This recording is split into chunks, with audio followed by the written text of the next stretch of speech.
A young mother found dead in a cemetery. For 3 years, police are baffled. The investigation continues until we find out who's responsible. It was a total mystery. Until Sergeant Joe Kenda realizes this case goes much deeper than he'd ever imagined. And all the experience of all the people in this room have never seen this before. A savagely evil serial killer. When a case becomes cold, it's the ultimate frustration. You are searching for a shadow, a ghost. But do we surrender? Absolutely not. It's getting late, and the Uinta Gardens shopping center is looking like a ghost town. The pharmacy is the last store to lock up.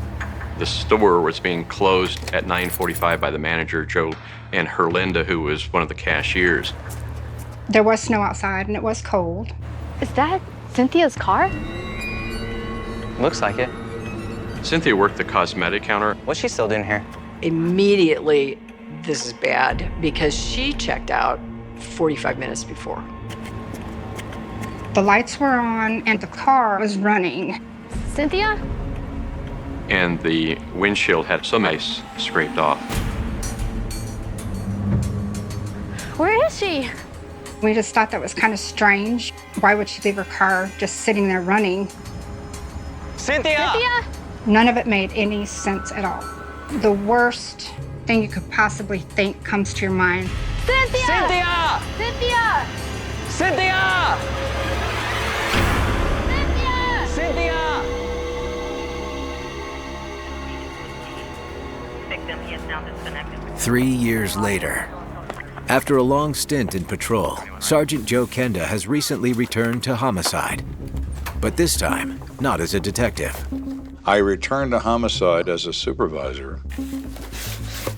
As the boss, you always have feelings about what you'd like to do to improve things, to change things. So I began reviewing unsolved missing persons cases and unsolved homicide cases to determine if there was any possibility they could now be resolved. So there is a reason to continue to pursue. There's no statute of limitations on homicide in the state of Colorado. 50 years ago, you killed somebody. We find you, we're going to lock you up. There is no time element. The long arm of the law, as they say, and it's true.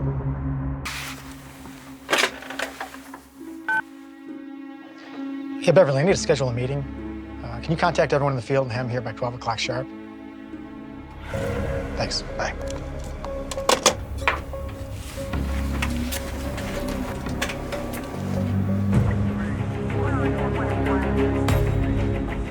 All right, gentlemen, listen up. You guys have done one hell of a job last year closing cases. But this year, I think we can do a little bit better. When Kenda took over as a sergeant in the Detective Bureau, we welcomed his involvement. He was smart, well-educated, very charismatic. I want to revisit some of the cold cases that we let slip through. The question is, which ones do we look at? Now, I've got a few thoughts, but I want to hear your ideas. With my team of homicide detectives, I wanted some unit cohesion, and I was interested in what they thought about everything. Many heads are better than one. How about you, Lou? Any ideas? Detective Lou Smith had an instinct for it, unlike any other. Well, I didn't work it, but how about Cynthia McLuhan? She went missing in '82. The Cynthia McLuhan case was one we all really wanted to solve. All right, let's look at the case file. Though none of Kenda's detectives personally worked the case, they know enough to bring him up to speed. Cynthia McLuhan. She was 22 years old when she went missing. Coworkers found her abandoned vehicle in the parking lot where she worked. No evidence in the car and no witnesses. Okay, then who'd they talk to first? The family. Detectives went to the home of Cynthia's mom, Oh, thank you. you're welcome, which is where Cynthia's living with her daughter, Stacy. And Cynthia's friend, Mary, is there also. Look, I know this is all very, very shocking, but we need to know more about your daughter if we're going to find her. Well, Cynthia and Stacy moved in with me recently because money's been a little tight. Cynthia works 2 jobs, and I help out and watch Stacy. Is she aware of what's going on? No, not really. She keeps asking for her mama, but I don't know what to say. I keep telling her she'll be home soon. Cynthia did everything she did for her girl, for her daughter. Her relationship with her daughter was something that was never separable. What we need to find out is if there was anyone in Cynthia's life that would want to harm her. The next step would be to determine who does Cynthia associate with. People don't get abducted generally by a stranger. I don't know. It was a total mystery. I mean, no idea what had happened. Cynthia really did not have enemies. Can't say that there was really anybody that disliked her. What about Stacy's father? Where is he? He and Cynthia were married for a short time, but things didn't work out. They're curious about someone that had a motive to do her harm. And the first and obvious choice is the ex-husband. But he lives in Arizona. Even at the first moment of disappearance, there was never a thought of him doing anything like that. They talked to him on the phone. He is in Arizona, and he provides an alibi the day she goes missing. He's not part of this. How about a boyfriend? Was Cynthia seeing anyone that you know of? Well, recently she's been seeing a guy named Dave. Dave. Winfield. Dave Winfield. And of course, the detectives are immediately interested in David Winfield. Who is he? Did they end their relationship badly? What do you know about Dave? Is there any issues with him? I don't know of any issues during the relationship, but I know that Dave was pretty heartbroken when she ended things. Yeah, that's true. Good job. What letter is this? No, you don't know? Yeah, sure you do. That's a J. I'll get it.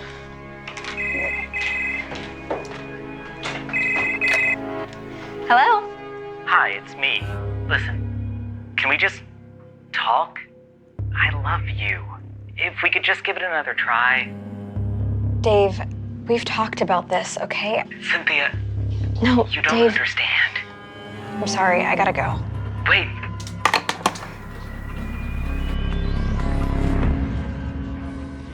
He would do anything to get her back. There was concern on the mother's part that the ex-boyfriend might have tried to abduct her, to try to force her into accepting their relationship and going back the way it was. At that point, detectives focused their attention on 34-year-old Dave Winfield as Cynthia's possible abductor. Detectives did some digging. They found out that Dave secretly spent some time at the hide and seek. At the time, the Hide and Seek Lounge was the largest homosexual bar between the Mississippi River and the West Coast. That information certainly put a different perspective on the case. So apparently he liked both men and women. I'm sure he didn't want people to know about that. Right. In the modern day, homosexuality is universally accepted for the most part. In the 1980s, it was a secret world. In Colorado Springs, having a gay affair was particularly scandalous. It could hurt you at your job. If you were in the military, it could get you discharged. I mean, the ramifications were huge. The speculation might have been that Cynthia somehow discovered this, and Dave Winfield was now trying to suppress that information from coming out.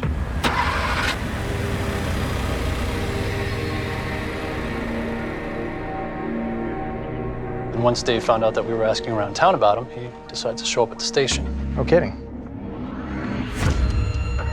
Did you have anything to do with the disappearance of Cynthia? I care a lot for Cynthia. I'd never do anything to hurt her. Did she have any issues with your little trips down to the hide and seek lounge? What?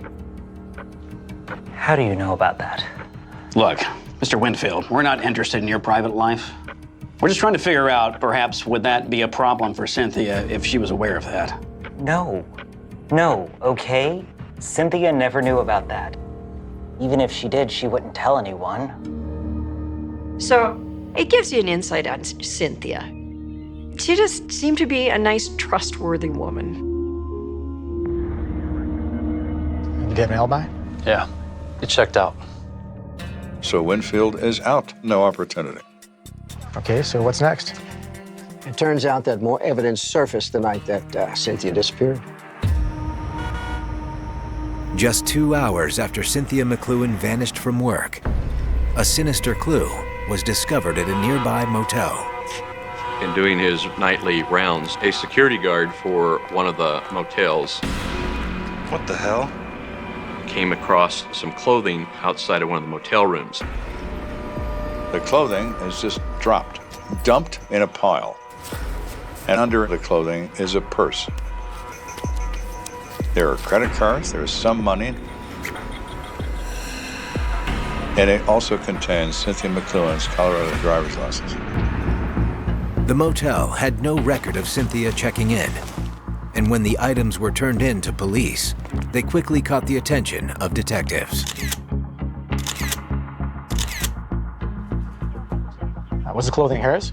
They matched the description that she was last seen wearing when she left work. But not all of her clothes have been accounted for.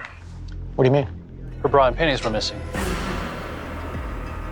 The clothing that's missing are intimate apparel, so it suggests there may have been some sexual involvement. When there's evidence of abduction and sexual assault, the end result is never good. The room where the clothes were found outside of, did we look into who checked into it? We did. It turns out that the apartment wasn't rented for 1 week. And nothing materialized from there. Detectives have been all over the area for weeks and didn't turn up any new leads. When someone goes missing, the more time that passes by, the more difficult things become. You have no place to go and nowhere to find your victim until they are found by someone. It was a bone-chilling afternoon, 42 days after Cynthia McLuhan disappeared from her workplace. A 17-year-old named Robert Stogner was jogging through a cemetery in the west side of Colorado Springs. Fairview is a fascinating cemetery. There are burials there from the very early 1800s.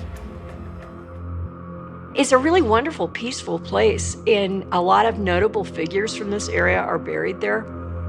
So, as Robert went through Fairview Cemetery, he noticed something looked odd. And in fact, as he got closer,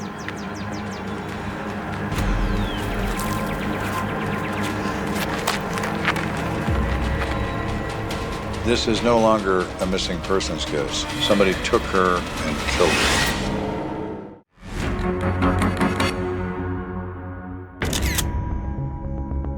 We're investigating the disappearance of 22-year-old Cynthia McLuhan.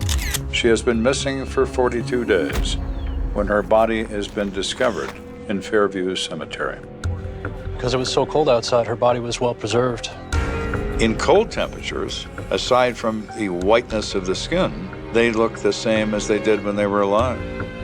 Decomposition is advanced greatly by warm temperatures.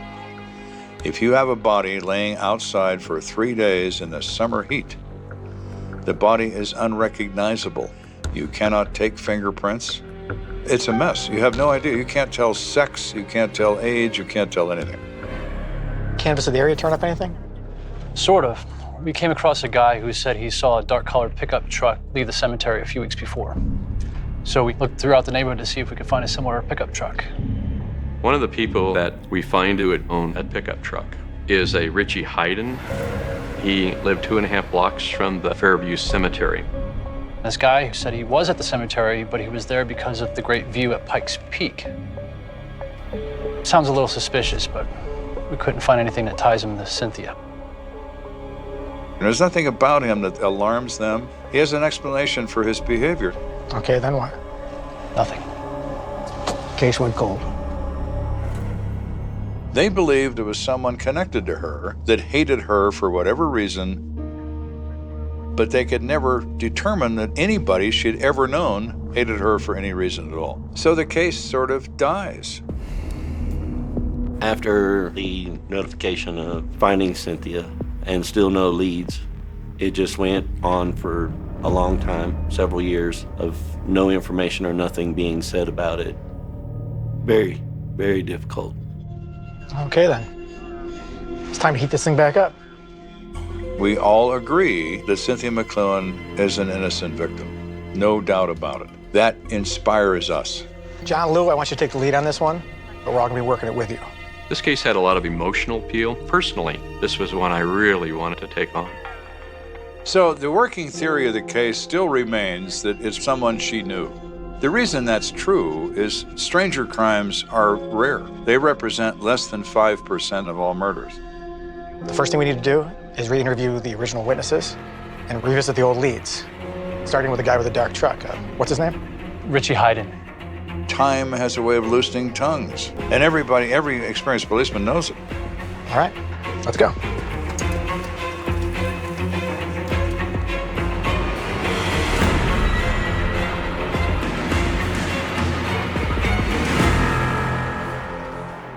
I'm thinking we should start with this guy first because he's got a record a mile long, and we're looking for... Hey. So Anderson is assigned a lead about Richie Hayden. Man, Richie Hayden has a sexual assault conviction. It's not all. Got his employment history. Take a guess at where he worked as a dishwasher in 1982. I'll be damned. Lo and behold, what does he find? During the time of the crime, he worked at the motel where the clothing was discovered. You don't have to be a mathematician to know that 2 + 2 = 4. So, Mr. Hayden, we need to have an up-close and personal with you again. We have reopened the Cynthia McLuhan homicide as a cold case. During the course of that work, we have determined an individual who has some very interesting parts to his life that makes him emerge as a suspect. Kenda and his team would like to speak with 30-year-old Richie Hayden, but he no longer lives by Fairview Cemetery. In fact, he's now on parole in Wyoming. So you're saying I'm going to have to send you to Wyoming? Maybe before we do that, we see if he's worth our time. We knew from Cynthia's autopsy that when Cynthia was sexually assaulted, her killer left behind evidence of his own blood type. So we can compare that with the blood type of a potential suspect and eliminate certain people. The next step in terms of this individual, Mr. Hayden, is to determine what is his blood type. Why don't you check with the lab and let me know what you find out? Sure. So Detective Anderson makes a call to the laboratory and says, what do you know about this guy? Tell me about his blood type. And they tell him that evidence has already been obtained because of the count of sexual assault. All right, stick out your arm, make a fist. And as it turns out, his blood type is different than that of the perpetrator of this crime. So despite his truck, despite his criminal record, despite his employment at the hotel, it's not him. Without a suspect, Kenda and his team begin retracing old steps in hopes of sprouting a new lead. And one thing we wanted to do was to go back and talk to Cynthia's close friends at the time. One of those was Mary DeDito. She had been at Nancy's house, the mother's house. Her and Cynthia were best friends. I assumed that the investigation was over. No, ma'am. The investigation continues until we find out who's responsible. Mary, we're wondering if you might remember anything that you might have forgot to mention when Cynthia first went missing. Well, there is something I probably should have said a long time ago. Well, if it's something that might help us find Cynthia's killer, I'm sure she would want us to know. There was a guy that Cynthia was dating that nobody knew about. Why was it a secret? He was married. He's married? Really? Now that's interesting. I should have said something sooner. I didn't want to say anything in front of Cynthia's mom, and at that point we were hoping she was still alive. Mary, it's okay.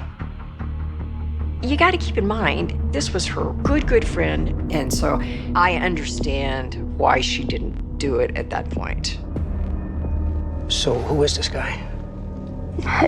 His name's Steve Carlton. She had a second job, and he worked with her there. You finding everything okay? I am, but do you have any socks? Cynthia and Steve Carlton met because he was working as a security guard.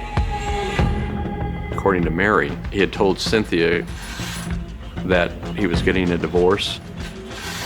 Turned out that wasn't the case. Cynthia, I'm sorry. All right, I should have told you sooner. Yeah, you should have, you lying piece of. Now I'm the one who looks like the bad guy. Maybe I should just call your wife and see how she feels about all of this. Don't you dare, Cynthia!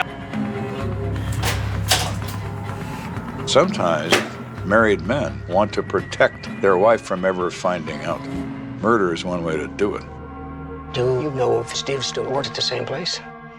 Not that I know of. I haven't seen him in a while. I just know he was in the Army. Yeah, we've been very helpful. Thank you for being honest with us. We'll let ourselves out. After learning of Steve Carlton, investigators reach out to Fort Carson to see if he has shown up on their radar. Active military have their own police called the CID, which stands for Criminal Investigation Division. They investigate criminal matters involving active duty military. They have a completely different set of rules as to how they can proceed with their investigations, which my friends and I were always envious of because they cut a lot of corners because they can. So they have a lot of power over these people, much more so than we have in the civilian world. So if they want him, they reach down inside of a tank downrange and pull him out of there by his nose at 1 o'clock in the morning. No questions asked, as they have that kind of authority. So we're talking to them because we know that they can tell us more about this guy than anyone else. Sergeant Steve Carlton. Where do I remember that name from? It says in '82 he put in a transfer for South Korea. Really? And what month was that? Be December. That was shortly after Cynthia's murder. So our question was he trying to distance himself from this murder? Was his request granted? No, it was denied due to poor performance on his part. He's been under investigation multiple times. And what'd he do? Sexual misconduct. Turns out this guy is accused of making obscene phone calls to various women on the base. Further, there's been someone going into the ladies' locker rooms on the post and stealing their underwear. That's bizarre. Yeah, you could say that. All of that sounds like pretty low-level stuff, but many times when you see the path of these predators, it'll start out with that low-level stuff, or that low-level stuff will be going on while bigger things are developing as well. But, you know, I had years ago a detective tell me, don't ever think that a window peeper is just a window peeper. That is usually part of a pattern of behavior that is developing. And so even though it sounds dopey, so this guy's been making nasty phone calls and stealing undies, that's cause for concern. We're gonna need to speak with Mr. Carlton as soon as possible. Think I'll make that happen? Mr. Carlton now emerges. Not only does he have a relationship with our victim, but now we have knowledge that he's potentially involved in sex crimes in the military. That adds up to suspect.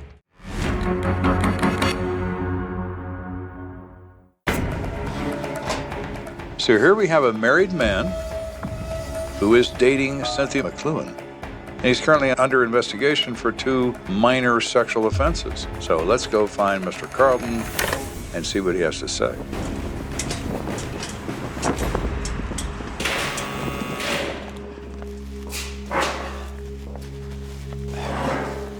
Sergeant Carlton, thanks for coming and talk to us. What's this about? Cynthia McLuhan. Cynthia? Did you guys find the guy that killed her? We were told you were having a relationship with her. Is that true? Yeah, we did. Mr. Carlton says they became friends, they began to socialize after work on a few occasions, and then they engaged in an extramarital affair. But we ended it a few weeks before she went missing. Whose idea was that? Mine.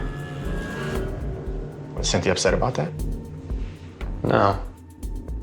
I mean, we both knew what we were doing was wrong. He says he finally decided to break it off because he was afraid his wife would find out. Okay. Well, we still need to know where you were the night Cynthia disappeared. I don't know. I don't remember. It was like, what, 3 years ago, man? I didn't even know what was happening until I turned on the news a couple days later. Most people can't tell you what they had for breakfast the day before. So the fact that he can't remember where he was 3 years ago on a particular evening certainly isn't shocking. Does that make him guilty of anything? No.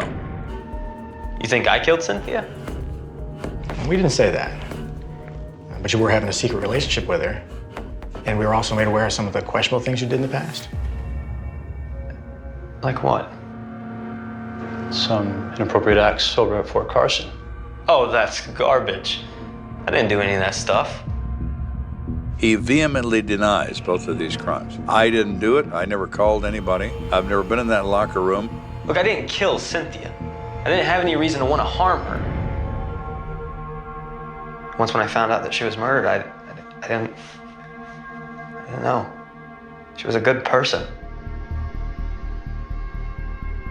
I swear on my life, I didn't kill Cynthia. Steve Carlton claimed he really cared for her, that he wouldn't have killed her. You seem very believable. All right, you're free to go. For now.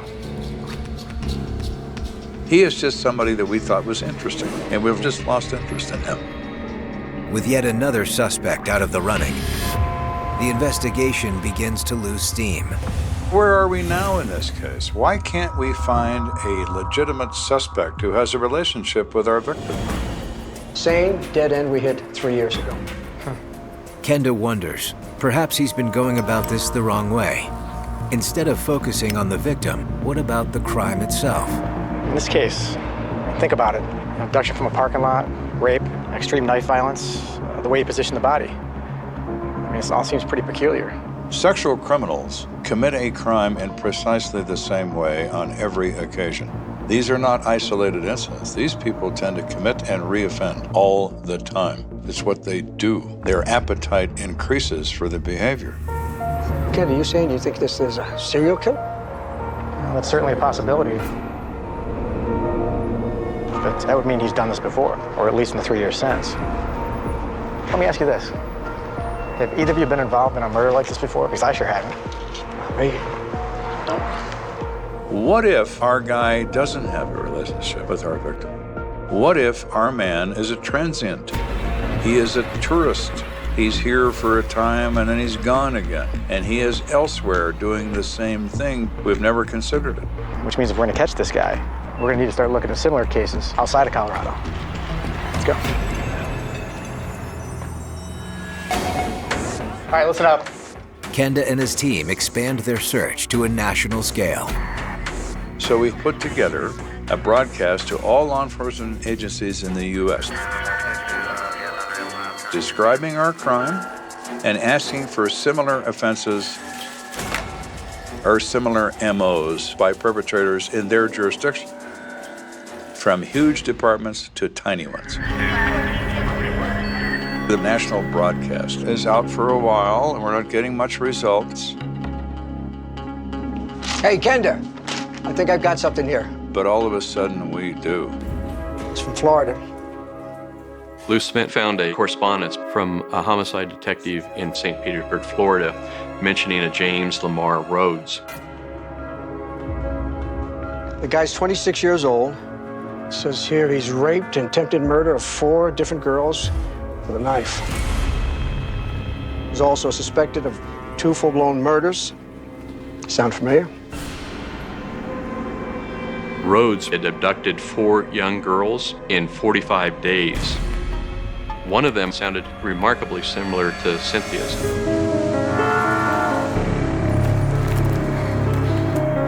Somehow she survived and was able to identify Rose as a suspect, and the physical evidence confirmed it. He was living in Colorado Springs for approximately 60 days during the time frame that the Cynthia McLuhan case occurred. So how do we find this guy? Well, he's currently in Florida prison. He's serving 6 consecutive life sentences for attempted murder. Looks like we need to go to Florida. When somebody gives you a series of facts that are so good, that fit perfectly with what you're doing, you can feel it. This is him.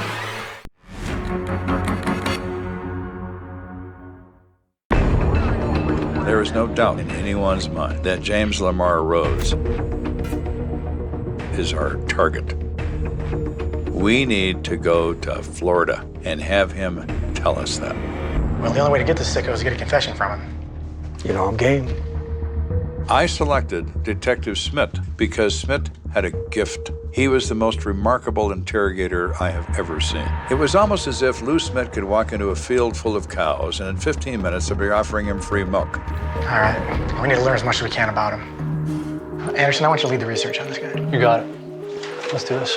It's important when a detective sits down with a suspect that you're armed with as much information as you can.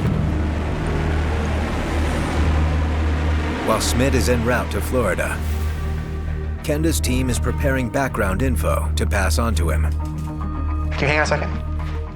So what do you have from Anderson? This guy definitely had his issues. We pulled his psychological profile from the state of Florida. It seems he grew up in a dysfunctional family. Can I call you back? Thanks. Bye.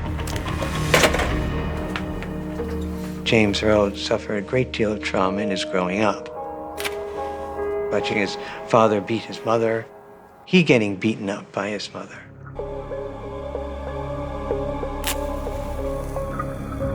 In fact, when he would fight, reportedly, when he would fight with some of his peers, his mother would demand that he would win the fight. And if he would not win the fight, when he came back, she would beat him. It was a family full of turmoil, full of violence. So apparently he had a pretty tumultuous relationship with his mother. Where the hell are you, James? As James Rhodes reports, his mother was a brutal woman. I'm warning you. Get your ass over here. She would hit him mercilessly and, in fact, encouraged him in many ways to embrace violence. It seemed he could have harbored hate for women that may have come from his mother. He was so filled with hate for his mother, he left home when he was 14, and he literally became a drifter. Looks like Schmidt's gonna have his hands full with this guy. I'd say.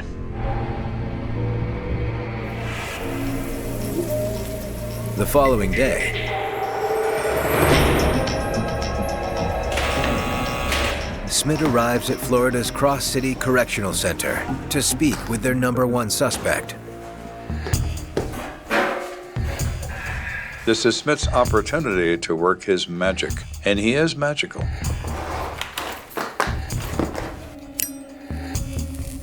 Mr. Rhodes, I'd like to thank you for having this meeting with me. I'm Detective Smith. I understand you want to talk about a case? Well, actually, James, I really want to talk about you. You see, James, I'm curious as to how you ended up in Colorado a few years back. No particular reason. I struggled to find work in Texas, so I always loved the mountains. I headed over to Colorado Springs and found a job as a roofer. I did a little carpentry myself. Yeah? Yeah, I was not an expert, but I did some stuff around the house. Made me feel like a man, like I was really in control. You know what I mean? Yeah, I know what you mean. Smith knew how to establish rapport with Rhodes. In a very short period of time, they were chatting as if they were lifelong friends. James, you probably saw a lot of different places when you were a kid, right? Well, I bet that was hard, having to always be responsible for yourself. You wouldn't know the half of it. What do you mean? You wouldn't believe some of the things I've done in the places I've been. Hell, I'd write a book about it if they wouldn't throw me in the electric chair. All serial killers are narcissists. They like attention. And I think if it were possible, every psychopathic killer would probably write a book, because they would then have a chance to brag about what they did. And what would you write about during your stay up there in Colorado? Look, I'd tell you, but I don't want them to fry me. What if I told you that they won't? Let me make a phone call. Lou contacted the district attorney's office here, and accepting a plea of first-degree murder on the Cynthia McLuhan case was one that the district attorney was willing to go along with. Okay, James. DA says he'll take the death penalty off the table. All right, I'll tell you what happened. No. I want you to show me. Smith says, we're going to transport you back to Colorado, and I want you to walk me through this. I want you to show me what you did. All right. What the hell? Not 24 hours later, Kenda picks up Smith and Rhodes at the airport, and they set out on their guided tour of murder. When James Rhodes came back to Colorado, he wanted to show off. He was proud that he could pull this off and to do it well according to his rules. So he was not only showing off when he took the detectives on a tour, he was feeling good about himself, that he did it and had gotten away with it for this long. So he wasn't just going to feel bad he was finally caught. He was going to get one more thrill out of it and show how well he did what he did. It was right here. I saw her leaving work. Something just came over me. You didn't know her? I'd never seen her before. All right, let's go. He said he wound up in a cemetery, a secluded area. Right over here. This is where it was. It's weird when people confess to crimes. For some reason, they think some details are worse than others. He admits to stabbing her, but he won't talk about the head injury, as if that somehow makes this okay. Who knows? You cannot divine the reasons when a crazy person is describing something they had done as to why he doesn't say certain things. It doesn't make any sense, but nothing he says makes a lot of sense. Because Mr. Rhodes is not exactly normal. You can't expect a normal story from an abnormal person. He left her. He had her clothing in the car, and he thought he had to get rid of that. So he drove by this motel and dumps the clothing in the purse. He has a good memory, and yet he says he doesn't remember certain things, and that's nonsense. He does remember. All right, let's go. But for whatever reason, he doesn't want to say it. The state of Colorado convicts James Rhodes of first-degree murder and sentences him to life in prison. But he won't be serving that time just yet. Florida has first dibs on this guy, so he goes back to Florida to serve 6 consecutive life terms, and if he survives that, he comes to Colorado to serve yet another one. Although he's only been convicted of attempted murder in Florida, James Rhodes is suspected of killing up to 10 other young women. However, none of those cases have been proven. One of the major misconceptions about serial killers is that they are crazy. They are not crazy. They are very disturbed. Their impulses seem to reign freely in a way that's more consistent with a wild animal than a human being. He was just a monster. How can somebody do the awful things that he did and leave a little girl without her mother? Cynthia's little girl is now grown. She's had 2 daughters, and if my sister Cynthia was still here, she would be ecstatic being able to see her 2 grandchildren. Still heartbroken because she's not here.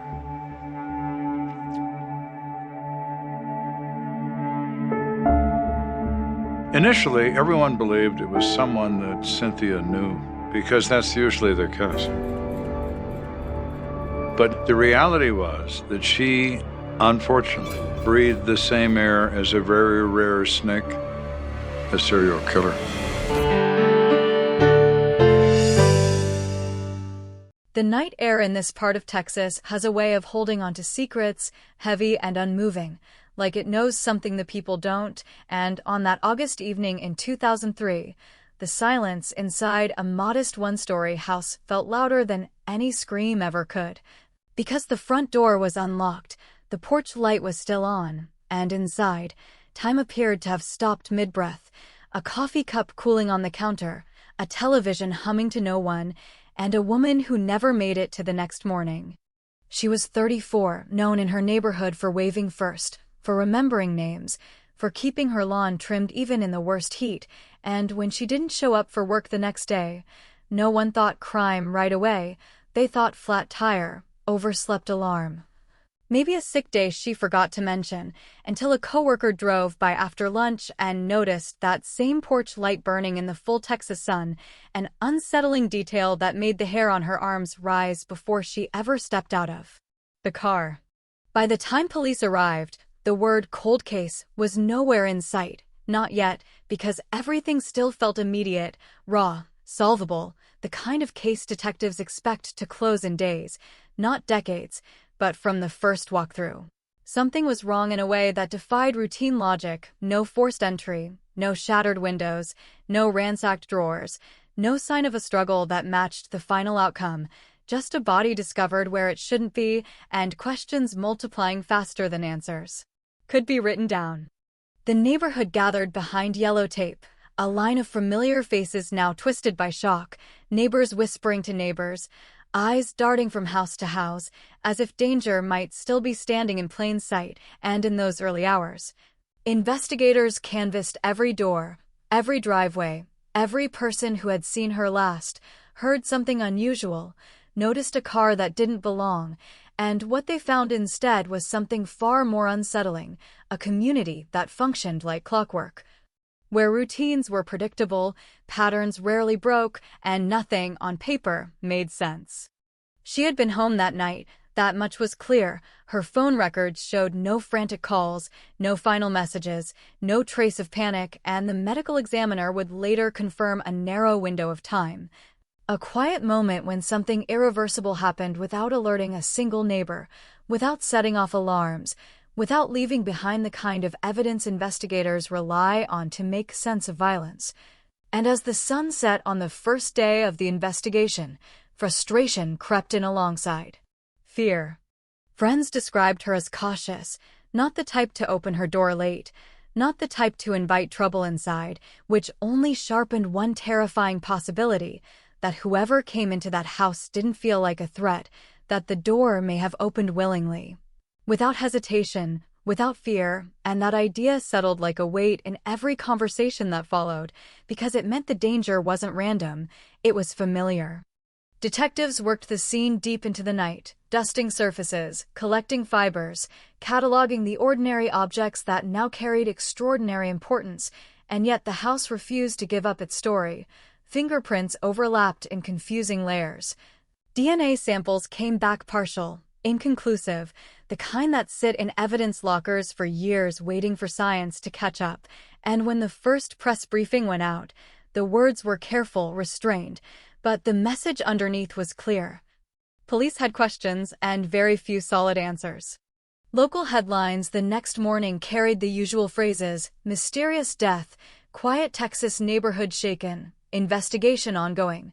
But behind the official language, anxiety spread fast. Doors locked earlier, porch lights stayed on longer. Parents walked their kids to the bus stop, and neighbors began replaying the smallest details of that night. A dog barking longer than usual, a car engine starting after midnight, a shadow crossing a window that might have been nothing or might have been everything.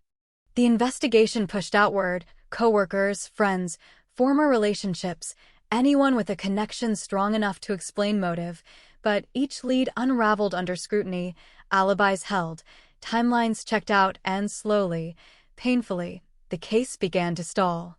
Not in a dramatic collapse, but in a quiet loss of momentum that detectives know all too well, the kind that creeps in when every new interview circles back to the same unanswered questions.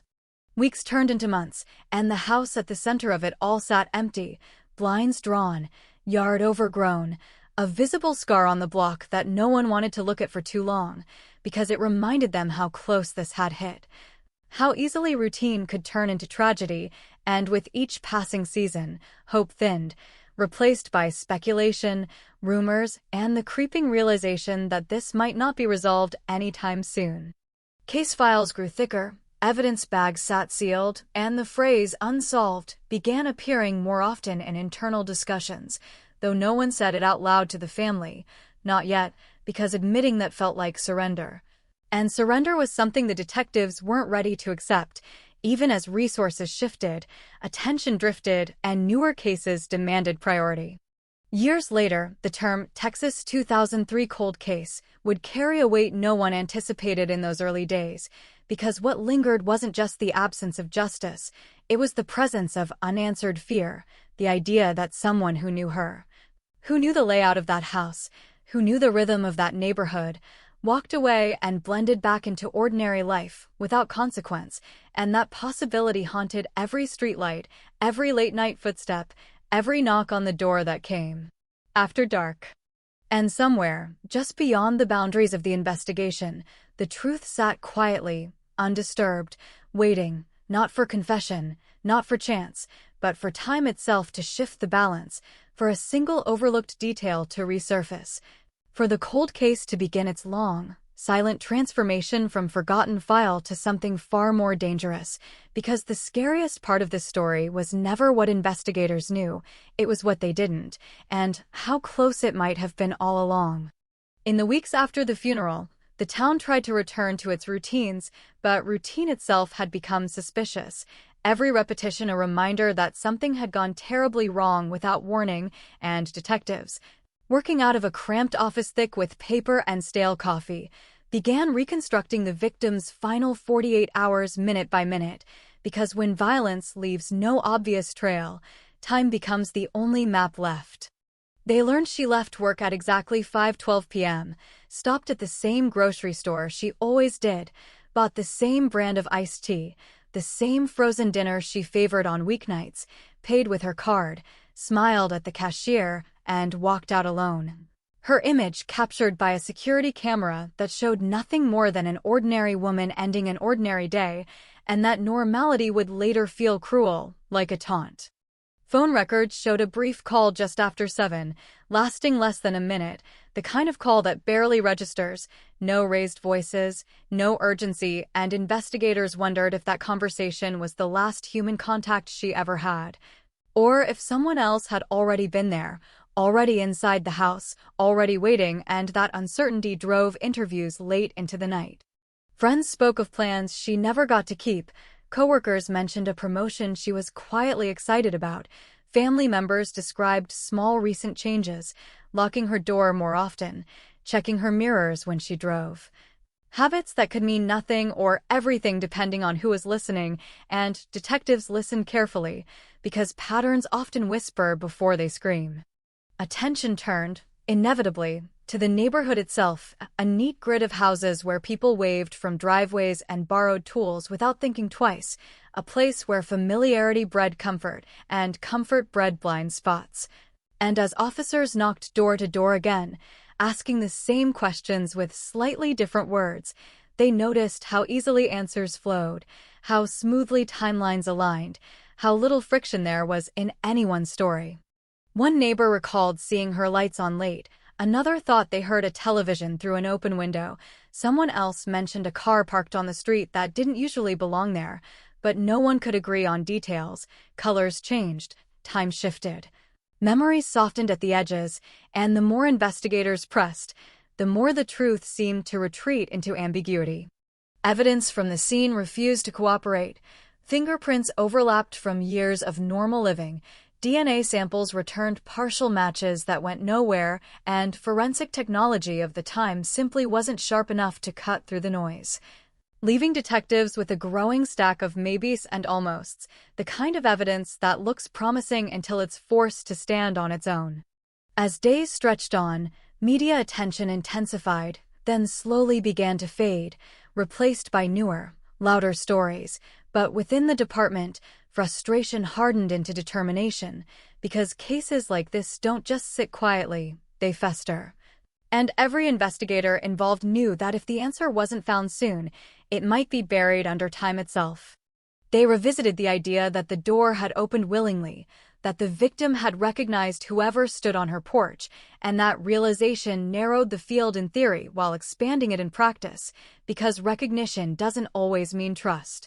And trust doesn't always mean safety, especially when familiarity disguises intent. Background checks were run, neighbors' routines charted, work schedules compared, and still nothing broke cleanly enough to justify an arrest, and in the absence of resolution, the town began to talk, Whispers passed over fences and through grocery aisles. Speculation filling the vacuum left by facts, and with every rumor came another layer of fear. The family, trapped in a limbo of grief without closure, pushed for answers, attending meetings, asking the same questions detectives asked themselves, and hearing the same careful responses, phrases like ongoing investigation and following all leads. Words that sounded reassuring but felt hollow after months with no arrests. Eventually, resources shifted, as they always do, and the case moved from the front of the filing cabinet to a quieter shelf, still open, still breathing, but no longer urgent in the eyes of a system stretched thin. And that transition marked the moment no one wanted to name, when the investigation quietly crossed the line into something colder, something slower, something far more dangerous. Years passed, and the house changed hands, new occupants unaware of the history beneath their feet, while the original case file gathered dust, its pages yellowing, its evidence sealed away in boxes labeled with dates that felt increasingly distant. And yet the story refused to die, resurfacing every anniversary, every time a reporter dug through archives looking for an unsolved mystery. Detectives rotated out, new ones rotated in, each bringing fresh eyes and renewed curiosity, but also the same constraints, the same missing pieces, the same unanswered question that hovered over every briefing. How does someone vanish into normal life after committing something so irreversible, so personal, without leaving a trace? Advances in forensic science sparked brief flashes of hope. Old samples were retested, databases searched, and for a moment it seemed like technology might do what time couldn't. But each update ended the same way, inconclusive, insufficient. Another door closing just as it appeared to open. The neighborhood, meanwhile, never fully relaxed, because unsolved violence leaves a residue, an invisible tension that seeps into everyday decisions. Parents watched their kids a little closer, residents installed extra locks, and even casual interactions carried an undercurrent of suspicion, the unspoken thought that the person smiling back at you might know more than they let on. Through it all, one truth remained stubbornly clear. The person responsible had not fled, had not vanished into the night in a dramatic escape, because there was no evidence of departure, no trail leading out of town, which meant the answer was likely still there. Woven into the same streets, the same routines, the same ordinary lives that continued uninterrupted. That possibility, more than any forensic failure, kept the case alive in the minds of those who worked it, because it suggested something deeply unsettling, that the line between safety and danger had never been where anyone thought it was, and that the cold case label didn't mean the story was over, only that it had gone quiet, waiting patiently for the moment when silence would finally crack. And as the years stacked up, the question shifted from who did this to when, not when it happened, but when the truth would surface, because cold cases don't fade away, they harden, becoming more resistant to pressure, more immune to coincidence, until the only thing capable of breaking them is something unexpected, something small, something overlooked, something hiding in plain sight since the very beginning. By the time a decade had passed, the case no longer felt like an active investigation so much as a presence, something that hovered in the background of the department, resurfacing whenever a new detective flipped through old files late at night. Drawn in by the unanswered questions and the unsettling simplicity of the crime, because crimes without chaos are often the hardest to untangle. The original investigators had retired or moved on, their handwritten notes scanned and archived, their instincts flattened into typed summaries, and what remained was a digital skeleton of a life abruptly interrupted, timelines reduced to spreadsheets, photographs frozen in time, and evidence tags bearing dates that felt almost fictional now, relics of a moment the town wanted to forget but couldn't. Cold case units work differently, slower, quieter, driven less by urgency and more by patience, and when the file landed on a new desk years later, it came with no expectations, no pressure from the public, just a single instruction: look again. Because sometimes distance reveals what proximity hides. The first step wasn't chasing suspects, it was rereading, absorbing every interview transcript, every offhand remark, every inconsistency that once seemed too small to matter, and as the pages turned, a pattern began to emerge, not in what people said, but in what they didn't, the silences between answers, the questions that were never asked because the assumptions felt too safe at the time. The neighborhood interviews, in particular, carried a strange uniformity, stories polished by repetition, alibis delivered with a confidence that bordered on rehearsed, and while none of it was enough to trigger alarms individually, together it created an impression that lingered uncomfortably, the sense that familiarity had dulled scrutiny. One statement, buried deep in the file, stood out not because it was dramatic, but because it was mundane, a neighbor mentioning that he'd seen her earlier that evening, a brief exchange over the fence, nothing unusual, nothing worth flagging. Except for one detail, the time he mentioned didn't align with her grocery receipt, a discrepancy so minor it had been dismissed without a second thought. Cold cases thrive on these details, the overlooked minutes, the assumptions no one challenges, and as the new detective traced that timeline again, he noticed how easily it could shift. How a casual estimate could slide an event forward or backward just enough to blur the truth, and suddenly that harmless conversation felt less harmless. He cross-referenced the neighbor's work schedule, his phone records, his movements that night, and found nothing definitive, nothing actionable, but something about the proximity nagged at him, the sheer convenience of access. The way familiarity explained too much too easily, and yet, for years, convenience had been treated as coincidence. Other neighbors came back into focus, their lives mapped against the victim's routines, who left early, who stayed late, who was home during the narrow window the medical examiner had identified, and slowly. A picture formed that was less about motive and more about opportunity, a web of overlapping presences that made the neighborhood itself feel complicit. The case had always lacked a clear motive, no financial gain, no public dispute, no history of violence, which had pushed investigators toward external explanations, strangers, random encounters, transient threats, but revisiting it now, with years of hindsight, that absence of motive suggested something else entirely, something deeply personal that left no visible scars beforehand. Technology, meanwhile, had moved on, databases expanded, DNA analysis refined, and samples once considered unusable were now re-examined with fresh tools, yielding results that were still incomplete but sharper, more specific. Narrowing the field instead of widening it, and with every retest came the quiet hope that science might finally speak where witnesses could not. One partial profile began to repeat across multiple samples, not enough for a match, but enough to suggest consistency, a single unknown presence threading through the evidence, and while it still couldn't point to a name, it confirmed something investigators had long suspected, that the crime hadn't been as clean as it appeared, that traces remained, waiting for the right moment. As detectives revisited old witnesses, now older, more distant from the fear of immediate scrutiny, they noticed subtle changes, stories told with less confidence, memories softened by time, but also less guarded, and in those conversations, cracks appeared. Not confessions, not revelations, but hesitation, the kind that suggests memory colliding with conscience. One neighbor, when asked again about that night, paused longer than before, corrected himself mid-sentence, adjusted the time he claimed to have gone to bed, and while none of it amounted to proof, it shifted the tone of the interview, turning it from routine to tense.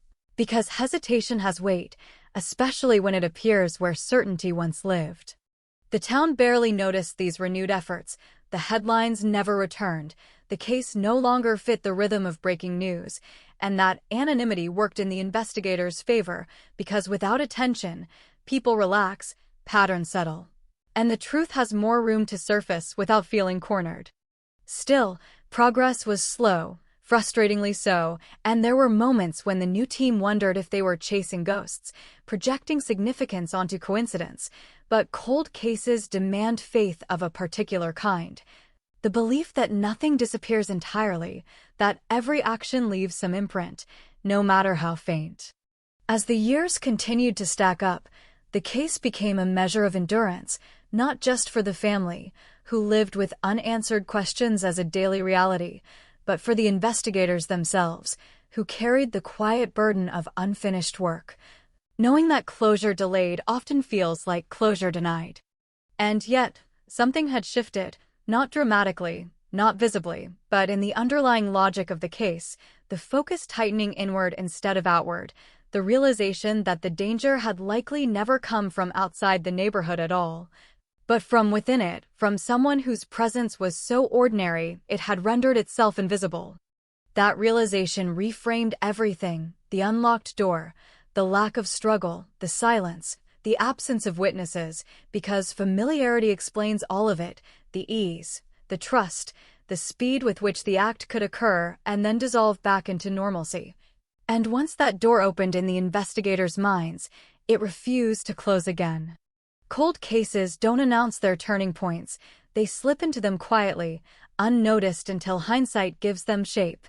And as this investigation edged closer to that threshold, the tension lay not in what had been discovered, but in what that discovery implied.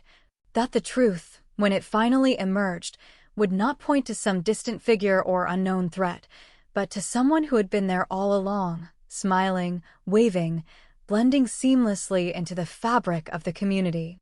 And with that implication came a deeper unease, because if the answer was that close, then the failure to see it wasn't just a flaw in the investigation, it was a reflection of how easily trust can obscure danger, how quickly normality can become camouflage, and how a cold case can remain cold not because the truth is hidden, but because it's standing right in front of everyone, unnoticed, waiting for the moment when familiarity finally loses its power to protect it. The renewed focus on the neighborhood didn't come with a breakthrough. It came with discomfort, the kind that settles in slowly and refuses to leave, because once investigators began viewing familiar faces through an unfamiliar lens, nothing fit the way it used to, every benign detail carrying the potential for something darker underneath. They reconstructed the night again, not from police reports this time, but from behavior: who typically stayed up late, whose lights were often on past midnight, whose routine placed them within earshot of the victim's house during that narrow window. And the more they studied it, the clearer it became that silence itself was the most telling witness, because in a place this close-knit, total quiet was unusual. No screams were reported, no frantic knocks on doors, no sudden departures that raised alarms, which meant the encounter was either over quickly or never registered as dangerous until it was too late. And both possibilities pointed back to the same unsettling idea, that the victim had not felt threatened when the door opened. Investigators revisited the physical layout of the street, the spacing between houses, the angles of windows, the way sound traveled at night when traffic thinned and cicadas filled the gaps. And they realized how little effort it would take for someone nearby to move in and out without being noticed, especially someone whose presence would never trigger suspicion. One detail from the original scene resurfaced, almost overlooked again: the position of furniture slightly altered, not enough to suggest a struggle, but enough to suggest movement, a subtle reorientation that hinted at familiarity with the space. Someone who didn't need to search for exits, who didn't hesitate, who knew exactly where they were standing. That detail alone meant nothing legally, but psychologically it mattered, because it contradicted the early assumption of intrusion, replacing it with the image of someone moving through the house with confidence, not caution. And that image clashed sharply with the idea of a random act.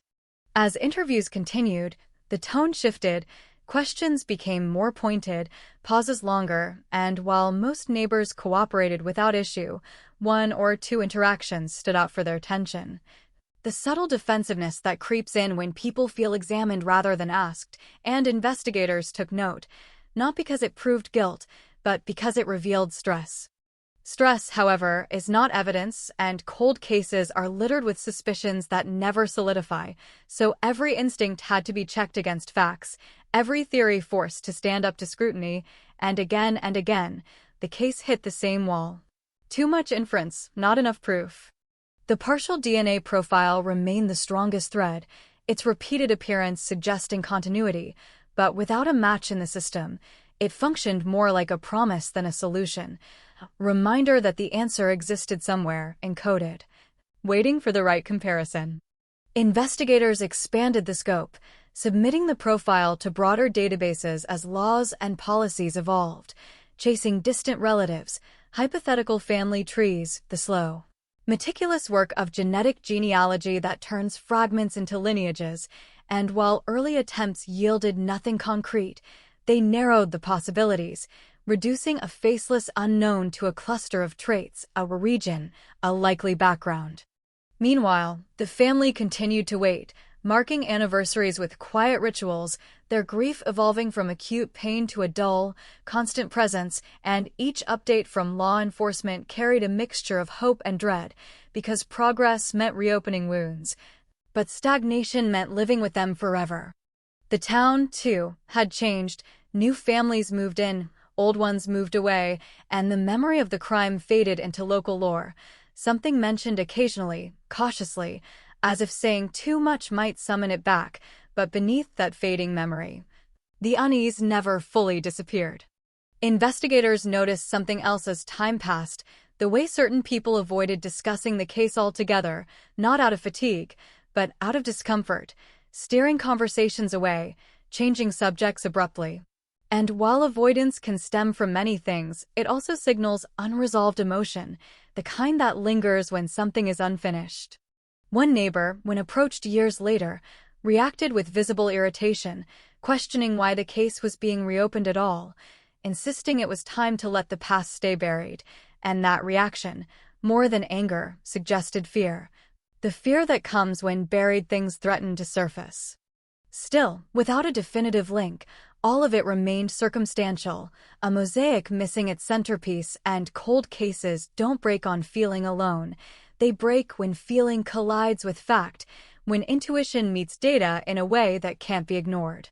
The investigative team understood this better than anyone, which is why they waited, patient, methodical, letting technology advance, letting databases grow, letting time do what it does best, loosen tongues, create mistakes, generate new connections that didn't exist before. Years continued to slip by, and the partial DNA profile, once a faint hope, became sharper as techniques improved, its markers refined, its potential matches narrowed further, and with each refinement, the geographic radius tightened, pulling the unknown closer to the center of the case. Eventually, a development occurred that didn't make headlines but changed everything internally, a distant familial hit, weak but consistent, pointing not to a name, but to a network. A cluster of relatives whose lives intersected with the town in subtle ways, and suddenly, the abstract unknown gained a shadow. That shadow stretched back toward the neighborhood, toward people who had always been considered peripheral, too ordinary to suspect, too familiar to question, and investigators felt the weight of that realization settle heavily, because if the genetic trail held, the truth was not just close, it was uncomfortably close.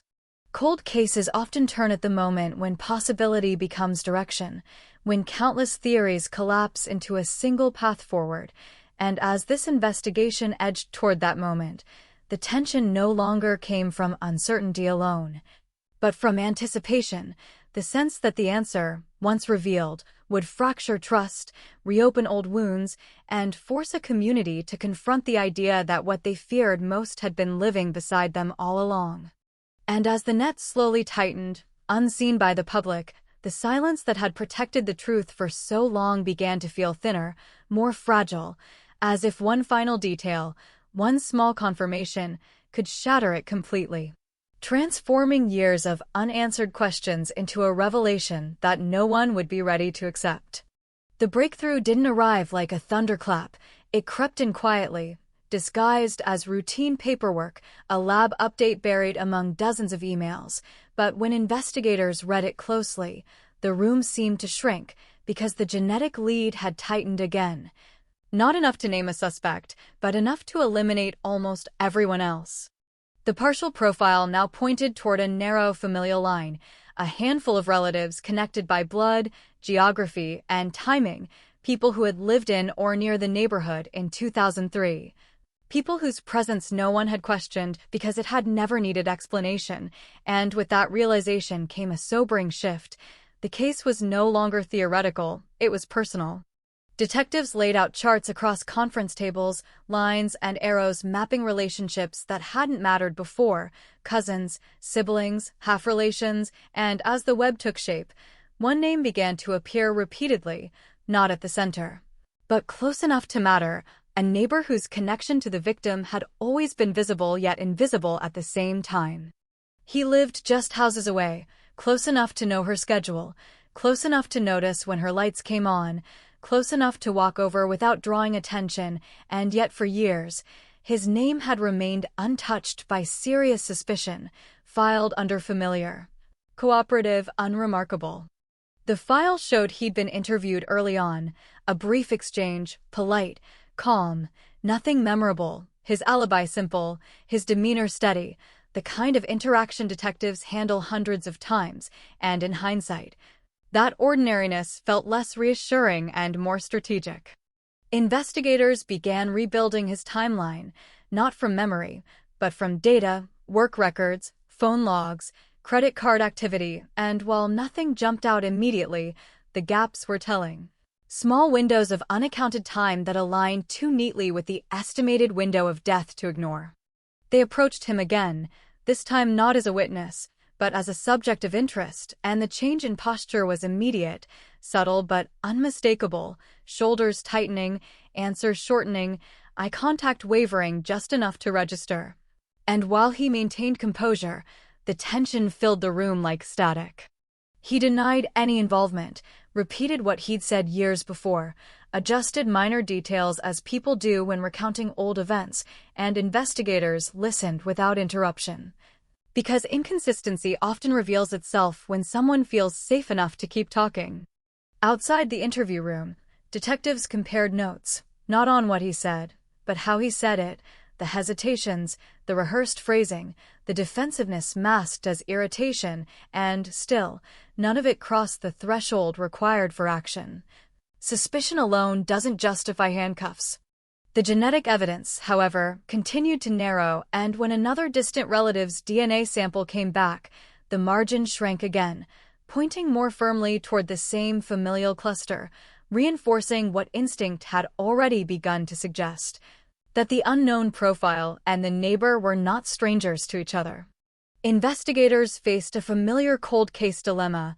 The truth was close enough to feel, but still just out of reach legally, and pushing too hard too fast risked tipping off the very person they were trying to expose, so they slowed down, watching, waiting, documenting. They observed changes in behavior, increased anxiety, questions about the investigation resurfacing after years of silence, casual comments probing how long evidence was kept, what new technology could do, and these moments, seemingly harmless, carried weight because they revealed awareness, the kind that doesn't come from innocence alone.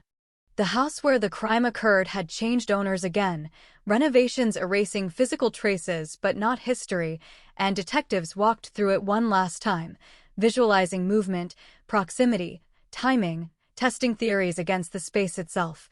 And the scenario that fit best was also the most disturbing, because it required no force, no struggle, only trust. Trust, they realized, was the missing weapon, the thing that explained everything evidence could not: the unlocked door, the silence, the absence of chaos. And once trust entered the equation, the list of possibilities shrank dramatically. They returned to the neighbor's original statement, scrutinizing language that once seemed benign, and noticed something that hadn't stood out before: a reference to a conversation that may or may not have happened, a detail offered without prompting, as if preemptively filling a gap no one had mentioned yet. That detail alone wouldn't hold up in court, but combined with the genetic trail, the behavioral shifts, the timeline gaps, it formed a constellation, not proof, but direction, and cold cases live or die on direction. The family was informed carefully, told that progress had been made without promises of resolution, and their response was a mixture of guarded hope and exhaustion, because hope, after so many years, can feel almost cruel. Behind closed doors, the investigative team debated next steps, warrants, surreptitious DNA collection, legal thresholds weighed against risk, and every decision carried gravity, because one mistake could collapse years of patient work. They waited for the right moment, knowing it would come, because time changes people, pressure creates cracks, and those cracks eventually widen, and when they did, the truth would have nowhere left to hide. As the case edged closer to that moment, the atmosphere shifted again, quieter, heavier, charged with anticipation, because everyone involved understood that if the theory held, the revelation would not just solve a crime. It would rewrite the story the town had told itself for years. And somewhere, just beyond the careful surveillance and controlled restraint, the neighbor continued his life, routines intact, neighbors waving, doors opening and closing as they always had, unaware, or perhaps acutely aware, that the walls protecting him were thinning and that the cold case, once dormant, was beginning to warm in a way that could no longer be ignored. The moment investigators decided to move was defined less by confidence than by necessity, because cold cases rarely offer perfect clarity, only narrowing margins, and the margin here had tightened to the point where waiting posed its own risk. The risk that time, which had once protected the truth, might now erase the last chance to expose it. They needed something tangible, something that could bridge the gap between genetic implication and legal certainty, and that meant DNA, not from an old database, not from a distant relative, but from the neighbor himself. A direct comparison that could either collapse the theory or confirm what years of quiet work had been circling around. Surveillance began without fanfare, unmarked cars blending into the background of the street, officers rotating shifts, noting habits, trash schedules, morning routines, the small predictable rhythms that define a person's life. Because predictability creates opportunity, and opportunity, in this case, could change everything. The neighbor appeared unaware at first, mowing his lawn, chatting briefly with passers-by, leaving for work at consistent times, returning just after dusk, his behavior outwardly unchanged, but investigators noticed subtle deviations. Longer pauses before leaving the house, glances over his shoulder that lingered a second too long, moments that suggested an awareness he couldn't quite suppress. They waited for discarded items, a cup, a napkin, anything that could legally be collected without confrontation, and when the opportunity finally came, it was mundane, a coffee cup tossed into a public trash bin. An object so ordinary it barely registered, and yet it carried the weight of years. The sample was sent to the lab with a quiet urgency, no announcements, no expectations voiced aloud, because everyone involved understood the stakes, and as days passed, the tension thickened, conversations grew shorter, the office quieter. Each ring of a phone causing heads to lift in unison. While they waited, investigators prepared for both outcomes, drafting plans for next steps, rehearsing interviews, anticipating defenses, because confirmation would demand immediate action, and elimination would force them back to the beginning. A prospect no one wanted to face.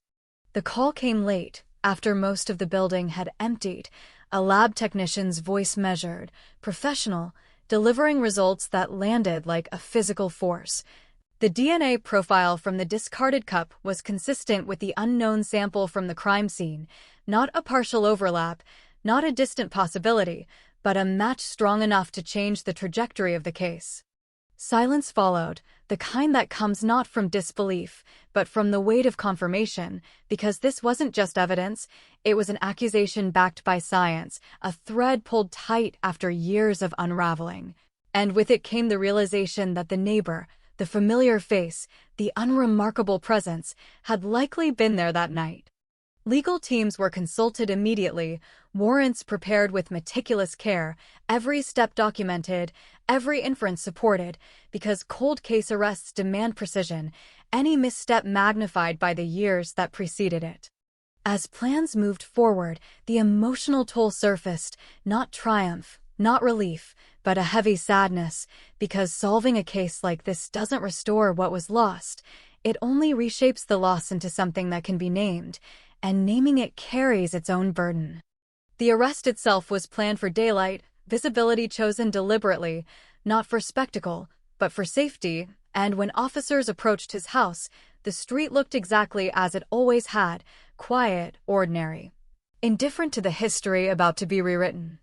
Neighbors watched from windows and driveways as the familiar figure was escorted out, confusion rippling through faces that had waved to him for years, whispers forming instantly, the unthinkable becoming visible in real time, and in that moment, the community felt the first true shock since 2003. He didn't resist, his expression a mixture of resignation and disbelief, as if part of him had known this day would come, even if he'd spent years convincing himself it wouldn't, and as the car pulled away, the weight of the cold case shifted. No longer an abstract mystery, but a present reality. Inside interrogation rooms, the tone changed again, from speculative to confrontational, evidence laid out carefully, timelines aligned, the DNA match introduced not as an accusation, but as an undeniable fact, and still, he denied involvement, clinging to the fragments of his original story. Investigators pressed gently at first, then with increasing firmness, because denial is often the last refuge when the truth feels too large to face, and as hours passed, cracks appeared, not in words, but in posture, in breathing, in the way his eyes avoided certain photographs. Outside, the news spread fast, headlines reviving phrases long absent from the public conversation. Texas cold case reopened, arrest made after years, neighbors suspected, and with each update, the town grappled with a new reality. That the danger they'd feared had never left, it had simply worn a familiar face. The family was notified before the story broke fully, given space to process the shift from uncertainty to confrontation, and their reaction was complex, relief intertwined with grief, because an arrest doesn't undo years of waiting, it only reframes them. As the suspect sat alone in a holding cell, the gravity of the situation settled in, years of normalcy collapsing into a single, irreversible moment, and investigators understood that while the arrest marked a turning point, it was not the end. Because cold cases don't resolve cleanly, they unravel slowly, painfully, through layers of denial, memory, and consequence. And as night fell on the same street where everything had begun, porch lights flickered on, neighbors locked doors, and the silence returned, altered now, carrying the knowledge that the truth, once hidden in plain sight, had finally stepped into the open, leaving behind a community forever changed by what it had failed to see. The hours after the arrest stretched unnaturally long, not because anything dramatic happened, but because the weight of what had just occurred demanded time to settle, and inside the interrogation room, under harsh lights that flattened every expression, the suspect sat with his hands folded, posture rigid, eyes fixed on a point just above the table, as if looking directly at the truth might make it real. Detectives returned to the beginning, not out of necessity, but strategy, walking him through his own life, his routines, his proximity, the years he had lived beside the victim without ever drawing attention, because familiarity, when stripped of innocence, becomes a timeline of opportunity, and every ordinary detail now carried a second meaning. They laid out the evidence slowly, methodically, not as an ambush, but as an inevitability. The DNA match presented alongside photographs from the scene, diagrams of the house, timestamps that aligned too cleanly to dismiss, and still, he resisted. Denying involvement, insisting on coincidence, grasping for explanations that grew thinner with each repetition. Cold case interrogations are different from fresh ones. The suspect has lived with the story for years, refined it, rehearsed it, convinced himself it would never be tested again, and undoing that narrative takes patience. Because you're not just confronting a crime, you're dismantling a life built on silence. Investigators shifted tactics, not pushing for confession, but pressing on contradictions, asking him to clarify details he'd once offered freely, watching as certainty eroded into hesitation, as small corrections piled up, and the room filled with the quiet tension of someone realizing that the version of events they'd relied on was no longer enough. Outside the station, The town reacted in waves, disbelief giving way to anger, then to a deeper, more unsettling reflection, neighbors replaying years of casual interactions, barbecues, borrowed tools, friendly nods. Now tainted by the knowledge that proximity does not equal safety, that evil doesn't always announce itself.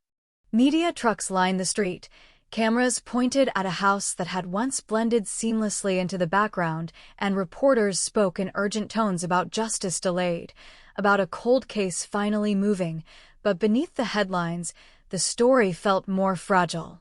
Because answers, when they come late, often arrive incomplete.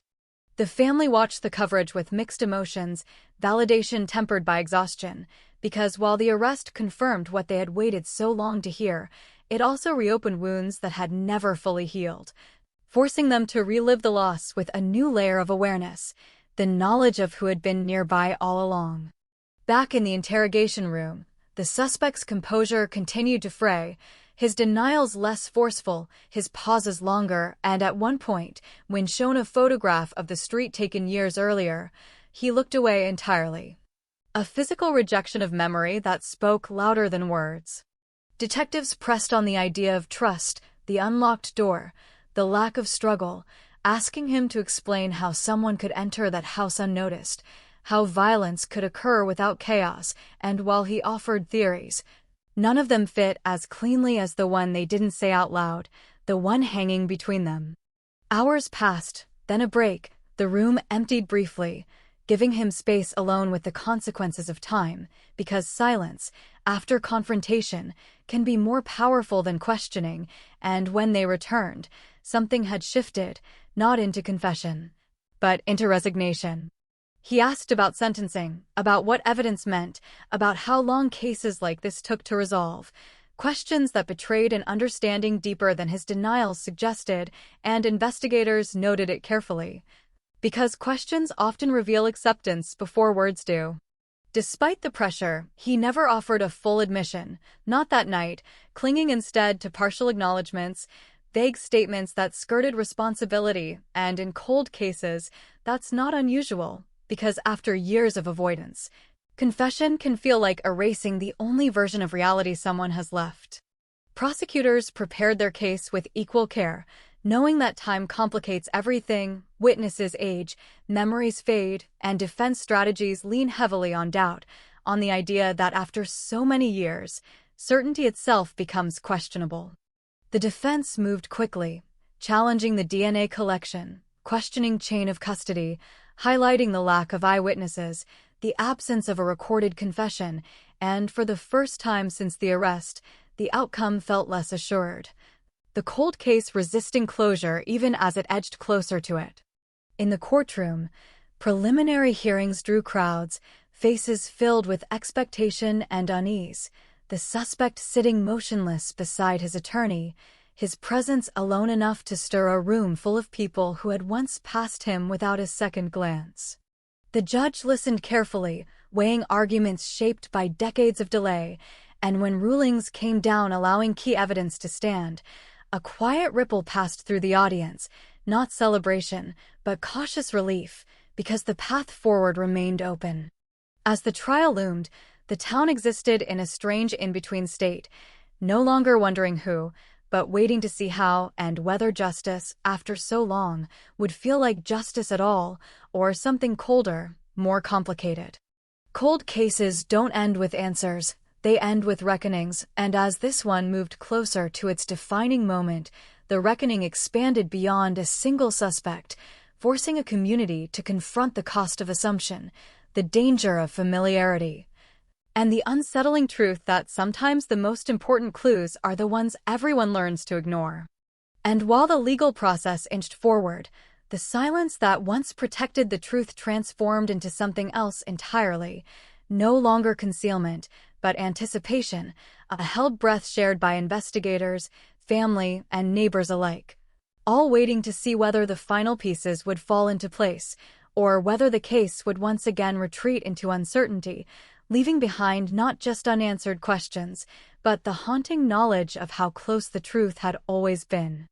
As the trial date drew closer, the case shed its procedural skin and revealed something rawer beneath it, a confrontation not just between prosecution and defense, but between memory and doubt, and inside the courthouse, every step echoed with years of waiting. Each footfall a reminder that time, once an ally to secrecy, had become the prosecution's most fragile obstacle. The courtroom filled early, benches occupied by familiar faces now rearranged by circumstance, neighbors sitting apart, family members clutching photographs worn soft at the edges, reporters whispering into microphones, and at the center of it all, the defendant sat still, expression carefully neutral, a practiced stillness honed by months of preparation. Opening statements avoided drama, because the facts themselves carried enough weight, the prosecutor speaking in measured tones about opportunity, proximity, and science, explaining how a cold case survives not on urgency, but on persistence, while the defense countered with the language of uncertainty, emphasizing years gone by, memories eroded, evidence handled across generations of technology. Witnesses took the stand one by one, their voices carrying the strain of revisiting moments they had long tried to seal away, coworkers recalling the last ordinary day, neighbors describing routines that once felt comforting and now felt complicit. And through it all, the timeline tightened, moments aligning in ways that made coincidence harder to defend. Experts explained DNA in careful, deliberate language, walking jurors through probabilities, partial profiles, familial narrowing, and the final match, stressing what science could say and what it could not, and while the numbers spoke clearly, the defense seized on the margins, the hypothetical gaps where doubt might still breathe. Cross-examination sharpened the edges, questions circling chain of custody, contamination risks, evolving standards, and the prosecution responded not with certainty, but with consistency, demonstrating how independent retests converged on the same conclusion, how the evidence, despite age, pointed steadily in one direction. The defendant watched without visible reaction, his hands folded, eyes forward, as if distance could still protect him, but observers noted small changes, a jaw tightening, a blink held too long. Micromovements that betrayed the strain of watching a private truth dissected in public. When detectives testified, the story of the investigation unfolded in long arcs, early missteps acknowledged, assumptions confronted, patience defended, and the jury listened to how a case grows cold not because it lacks answers, but because answers hide behind trust, routine, and the absence of chaos. The defense leaned heavily on that absence, arguing that without witnesses, without a confession, without a clear motive, the narrative relied too much on inference, and in response, the prosecution reframed the absence itself as evidence, explaining how familiarity explains silence, how trust eliminates struggle, how proximity erases the need for force. Outside the courtroom, the town followed every update, social media reigniting old debates, opinions hardening along lines of belief and disbelief, and for the first time in years, the case was no longer something whispered about, it was something argued openly, exposing fractures that had always existed beneath the surface. The family attended every session, their presence a quiet constant, absorbing testimony that alternated between validation and pain, and in private moments, they wrestled with a realization more difficult than uncertainty, the realization that answers, once given, cannot be unheard. Midway through the proceedings, the defense introduced character witnesses, people who spoke of years of normalcy, kindness, reliability, painting a portrait of a man who didn't fit the role he now occupied, and the contrast was jarring, because it echoed the very assumptions that had allowed the crime to remain unsolved for so long. The prosecution countered without attacking character, focusing instead on capability, reminding the jury that harm does not require monstrosity, only opportunity, secrecy, and a moment when restraint fails, and that reminder lingered in the room long after the words faded. As closing arguments approached, tension thickened, conversations hushed, jurors attentive in a way that suggested understanding had shifted from abstract to personal, because this was no longer just about what happened in 2003. It was about whether time itself could be held accountable. Closing statements returned to first principles, the prosecution urging jurors to see the case as a whole, to recognize how independent threads converged, while the defense asked them to protect against the danger of hindsight, to resist filling gaps with assumption, to remember that doubt, once reasonable, must remain decisive. When the jury retired to deliberate, the courtroom emptied slowly, people lingering as if movement might disrupt something fragile, and outside, the streetlights flickered on, echoing the same quiet evenings that had once concealed the truth. Deliberations stretched into hours, then days, each pause amplifying anxiety, because verdicts in cold cases carry a particular weight. They don't just decide guilt or innocence, they retroactively judge years of investigation, years of waiting, years of silence. Inside the jury room, discussions turned over the same questions investigators had faced: trust versus evidence, familiarity versus probability, the challenge of separating what feels unlikely from what is simply uncomfortable. And as votes shifted, consensus edged closer. When the call finally came that a verdict had been reached, the courtroom filled again, breaths held collectively, because regardless of outcome, this moment would mark the end of one chapter and the beginning of another, one defined not by mystery, but by consequence. As the jury filed back in, faces solemn, the defendant stood, the room stilled, and the years compressed into seconds, because after decades of waiting, the truth, or at least a version of it, was about to be spoken aloud, altering lives that had already been shaped by what happened in silence. The foreperson's voice carried across the courtroom with a steadiness that felt almost unreal, a single sentence cutting through decades of noise, and as the verdict was read, the reaction was not explosive, not cinematic, but restrained. A collective exhale that sounded like grief finally finding a place to land.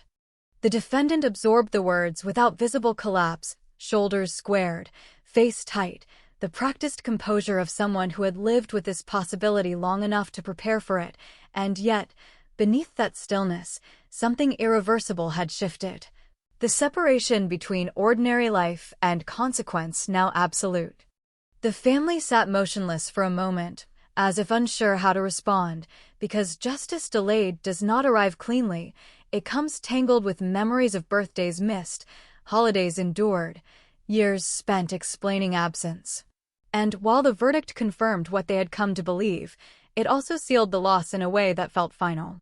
Sentencing was scheduled for a later date, another pause in a process already stretched thin by time, and as the courtroom emptied, conversations resumed in hushed tones, relief colliding with discomfort, because answers, when they arrive this late, often feel heavier than questions.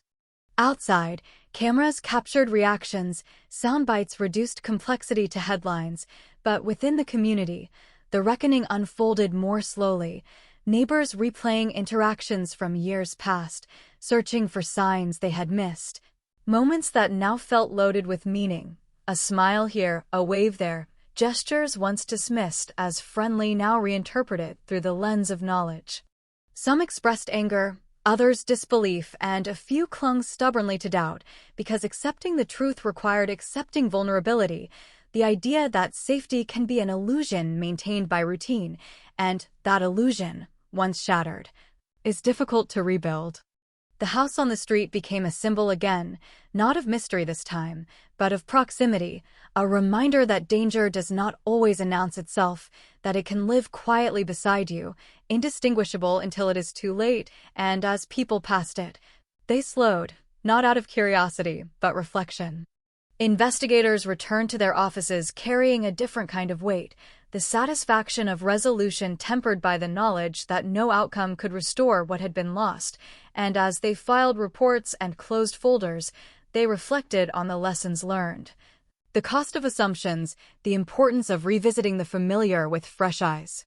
Cold case work rarely offers triumph, only clarity, and clarity, while necessary, does not erase years of uncertainty, it only reframes them, transforming unanswered questions into a narrative that must now be lived with rather than speculated about.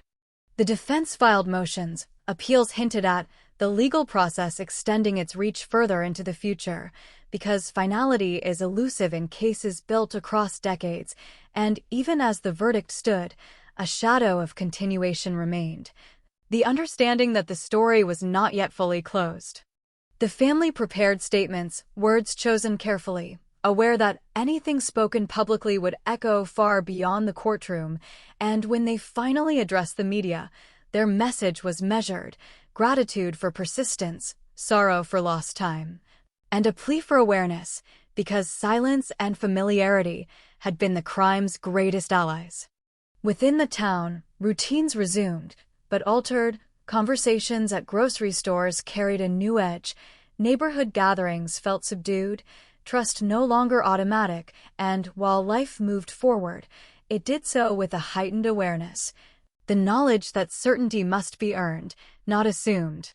Schools discussed safety, community meetings addressed concerns long buried, and slowly, deliberately, the town attempted to rebuild a sense of normalcy that acknowledged what had happened instead of ignoring it, a fragile balance between remembrance and resilience.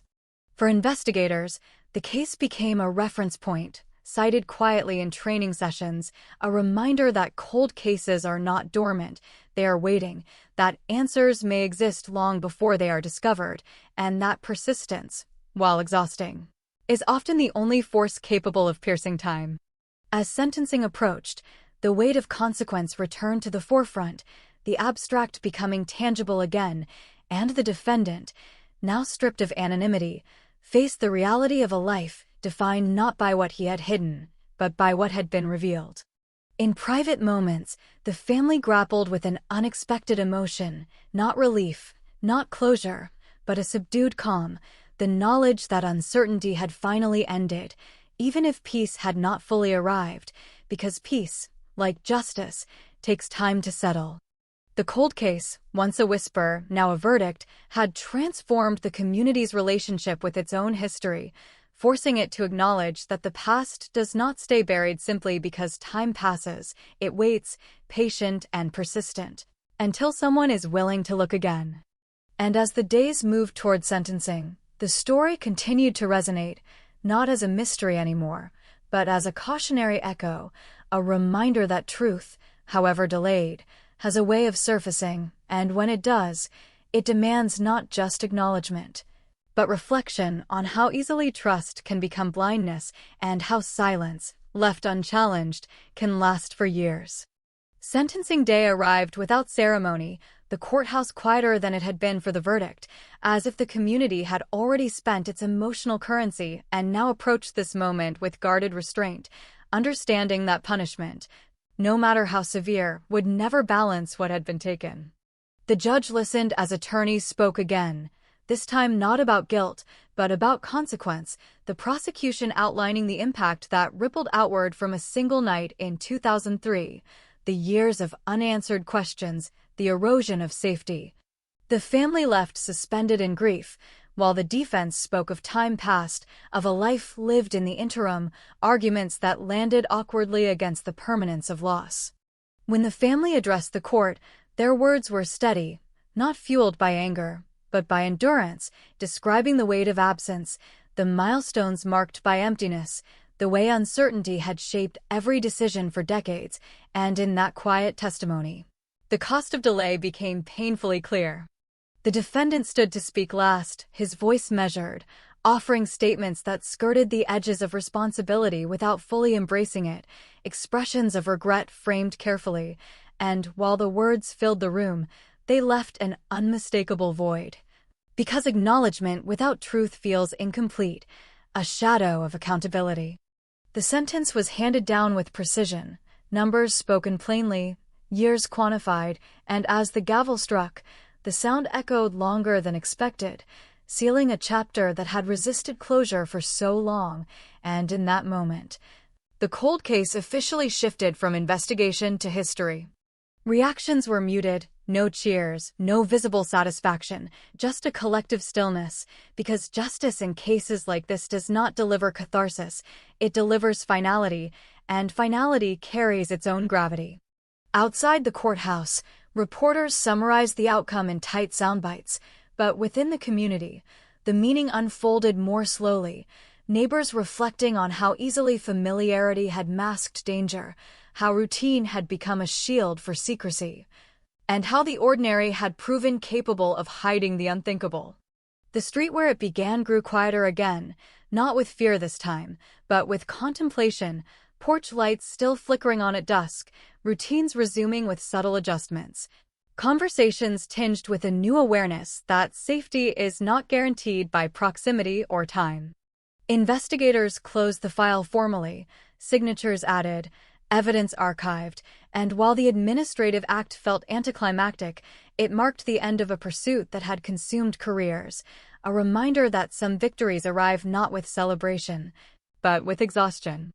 The case became a point of reference, cited in discussions about cold case persistence, genetic genealogy, and the danger of assumptions, its lessons absorbed into policy and training, shaping how future investigations would approach the familiar, the routine, the overlooked. For the family, life moved forward in cautious steps, grief reshaped but not erased, the knowledge of truth providing a framework for healing, even if it could not provide comfort, because comfort, after so long, had become a different concept altogether. Community meetings slowly faded, attention shifted, but the story remained embedded in local memory. Reminder passed quietly between generations, not as gossip, but as warning that silence can be deceptive, and that vigilance must coexist with trust. Appeals were filed, motions argued, the legal process stretching onward, but the core of the case no longer shifted, the narrative set, the facts established, and while legal outcomes could evolve, the central truth had found its place. Time resumed its steady march, indifferent to resolution, and as years passed, the case settled into the archive of solved mysteries, still referenced, still remembered, but no longer active, its energy transformed into something reflective rather than urgent.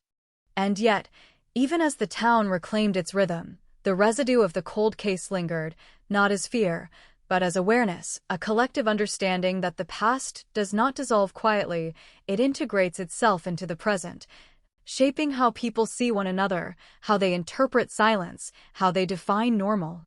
The story, once driven by unanswered questions, now existed as a cautionary echo, reminding anyone willing to listen that truth can be delayed, but rarely denied forever, and that the most dangerous assumptions are often the ones that feel safest. As the lights dimmed on courtrooms and offices alike, the finality of the sentence marked not an ending, but a transition, from pursuit to remembrance, from mystery to lesson, and as the community carried that lesson forward, the cold case left behind something unexpected, not closure, but clarity and the quiet responsibility that comes with knowing how close the truth had been all along. Years later, when the urgency had faded and the headlines had yellowed into archives, the case still refused to rest quietly, not because it remained unresolved, but because resolution does not erase impact, it simply changes its shape, and in this town, the shape of that night in 2003 had become permanent. The street looked ordinary again to outsiders, cars parked neatly along curbs, lawns trimmed, porch lights glowing softly at dusk, but for those who lived there, every familiar detail carried a second meaning, a reminder that safety once assumed had been redefined. That trust had learned to ask questions before settling in. People spoke about the case less often, but when they did, it was with a measured tone, stripped of speculation, grounded now in fact, because the mystery had ended, but the lesson had not, and lessons born of silence tend to linger longer than fear. Children who had been too young to understand grew up hearing fragments of the story, not as a tale meant to frighten, but as one meant to sharpen awareness and unspoken agreement that memory, when handled carefully, can become protection rather than burden. Investigators who had worked the case moved on to others, yet they carried it with them, a quiet benchmark against which future instincts were measured, a reminder to question the obvious, to revisit assumptions, to recognize that the most dangerous blind spots are often built from comfort. The family found their own rhythm again, grief reshaped into something survivable, anniversaries marked with intention rather than dread, and while the absence never vanished, it no longer defined every moment, because truth, even when delayed, offers a foundation on which life can cautiously rebuild. The house where it happened changed owners once more, walls repainted, rooms repurposed, the physical space evolving as spaces do, but history remained embedded beneath the surface, not haunting, not loud, simply present. Like a scar that no longer hurts, but never fully fades. Cold case units across the country cited the investigation as an example of patience rewarded, of science catching up to secrecy, of time, when paired with persistence, becoming an ally rather than an enemy, and yet, the case also stood as a warning. That delay carries cost, that every unanswered year compounds loss. The defendant faded from public conversation, his name mentioned only in legal contexts, stripped of the anonymity that once protected him, defined now by consequence rather than proximity. A reminder that the ordinary can conceal the irreversible. In quiet moments, some neighbors admitted to themselves that the hardest part was not the crime, but the realization of how close it had been, how easily it had blended in, how trust had operated as camouflage. And that realization reshaped how they viewed not just that night, but every night after.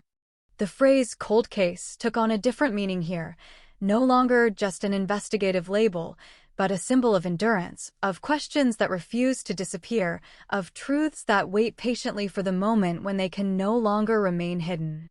Time continued its work, smoothing edges, softening memories, but never fully erasing the imprint of what had happened, because some stories, once known, integrate themselves into the fabric of a place, becoming part of its identity rather than an interruption. And when people spoke about justice, they did so carefully, acknowledging its imperfections, its delays, its limitations, but also its necessity, because without it, silence would have won, and silence, left unchecked, has a way of multiplying. The final echo of the story was not the arrest, not the verdict, not the sentence, but the shift it created, a collective understanding that familiarity must be balanced with vigilance, that routine should never replace awareness, and that truth, no matter how delayed, demands attention when it finally surfaces. Long after the case was closed, long after files were archived and evidence sealed, the memory remained active, not as fear, but as responsibility, a quiet promise shared by those who remembered, to look again, to ask again, to never assume that ordinary means harmless. And in that promise, the cold case found its true ending, not in a courtroom or a cell, but in the lasting awareness it left behind, a reminder etched into the life of a community that learned, too late but not in vain, that the most unsettling truths are often the ones hiding closest to home.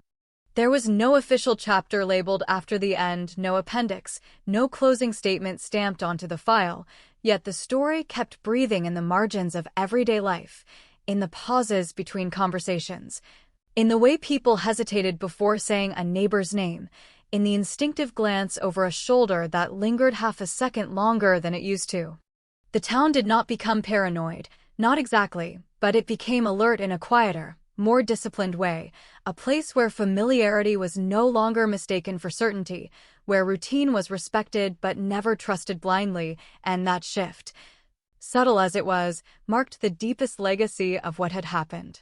Police departments elsewhere studied the case not for its shock value but for its anatomy, the years of silence, the overlooked details, the evidence that waited patiently for technology and courage to meet it halfway, and in training rooms far from Texas. Instructors repeated the same line, that cold cases do not die, they simply sleep. For those who had lived closest to the center of it all, the memory surfaced unpredictably, triggered by a sound, a smell, the angle of light at a certain hour, because trauma does not announce itself, it drifts in uninvited, demanding acknowledgement even when the mind wants closure. The victim's name, once a headline, became something softer, spoken with care, attached to acts of remembrance rather than speculation, and that transformation mattered, because it returned humanity to a story that had once been flattened by shock and noise. Late at night, when streets fell quiet and porch lights flicked off one by one, some residents still replayed that evening in their minds, not out of fear, but out of disbelief, questioning the ordinary moments that came before, searching for signs that never announced themselves loudly enough to be heard. The idea that the truth had lived next door unsettled more than any stranger ever could, because it forced a confrontation with a harder reality, that danger does not always arrive from the outside, that sometimes it grows within the perimeter we trust most, blending in until discovery becomes unavoidable. In court records and investigative summaries, the facts sat neatly arranged, timelines aligned, evidence cataloged, but the emotional residue refused to organize itself so cleanly, lingering in the unspoken understanding that justice, while essential, does not rewind time. Cold case investigators often speak of patience, of letting evidence speak when it is ready, and this case became proof of that philosophy, a demonstration that answers delayed are not answers denied, but the delay leaves fingerprints of its own. As years continued to pass, new families moved into the neighborhood unaware at first, then informed gently, not as a warning, but as history, and how they received it became a measure of how the town itself had matured, no longer hiding from its past, no longer defined solely by it. The story began to surface in podcasts, documentaries, quiet academic discussions, stripped of sensationalism, examined instead as a study of proximity, trust, and the cost of assumptions. And each retelling carried a responsibility to remember accurately, without spectacle. For the detectives who solved it, the case remained personal, not as a triumph, but as a reminder of what persistence can recover and what time can steal if persistence falters, a balance that defined their work long after retirement. Even now, when the term cold case appears in a headline, people hear pause, because they know what it really means: years of waiting, families suspended in uncertainty, truths buried not by complexity alone, but by human oversight. And in that pause lives the final echo of the story, not loud, not dramatic, but steady and unresolved in its own way, a reminder that closure is not an event, it is a process, one that continues long after the courtroom empties and the cameras shut off. The night in 2003 remains fixed in memory, not as a single moment of violence, but as a dividing line, before and after, ignorance and awareness, assumption and scrutiny, a line that once crossed cannot be uncrossed. This is how the story truly ends, not with an answer, but with a vigilance that refuses to fade, a community altered not by fear, but by understanding, carrying forward the knowledge that the coldest cases often burn the longest, and that sometimes the most haunting truths are the ones that were always within reach, waiting for someone to finally look closely enough to see them. Even after everything had been said, documented, analyzed, and filed away, the case continued to surface in the quietest places, not as a headline, but as a thought, a reflex, a moment of hesitation that had learned to live inside ordinary routines. Morning commutes resumed, doors locked with practiced motions, neighbors exchanged greetings with familiar smiles, yet beneath that surface normalcy existed an awareness that never fully switched off. A recognition that safety is not a guarantee, but a condition constantly renegotiated. The investigators who revisited the file years later, not out of necessity but reflection, noticed something unsettling: how close the truth had been from the very beginning, how geography, routine, and assumptions had worked together to blur suspicion, and how easily certainty can disguise itself as clarity. They spoke about the case in interviews not as a miracle solved, but as a warning preserved, emphasizing that proximity is not innocence, that patterns often hide behind predictability, and that the most dangerous word in an investigation is unlikely. The victim's absence remained the most permanent fact, untouched by verdicts or sentences, a space no resolution could fill, only acknowledge, and in that acknowledgement lived a quieter form of justice, one measured not by punishment, but by remembrance. Families in the town learned to talk differently with their children, not instilling fear, but awareness, teaching them that trust is built slowly, that intuition matters, and that questions are not disrespect, they are protection. The streetlights that once illuminated the crime scene now cast the same soft glow on different lives, different stories, yet the light itself carried memory, a silent witness to how time moves forward without erasing what it passes over. Cold case conferences cited the investigation again and again, highlighting the delayed confession, the overlooked evidence, the human tendency to search outward before looking inward, and with each citation, the case transformed from tragedy into instruction. But instruction never captures the weight of lived experience, the nights spent wondering, the years spent waiting, the moments when hope felt irresponsible and forgetting felt like betrayal, emotions that do not fit neatly into reports or timelines. Some residents admitted that the hardest truth to accept was not that the crime happened, but that it happened quietly, without spectacle, without warning, reinforcing the idea that violence does not always announce itself. It sometimes arrives softly and stays hidden. As technology advanced, new cold cases emerged, solved with tools unavailable decades earlier, and each success reignited conversations about this case, not out of obsession, but recognition, a shared understanding of how fragile certainty can be. The phrase "neighbor all along" lingered in collective memory, not as a slogan, but as a lesson, repeated not aloud, but internally, whenever familiarity threatened to dull awareness.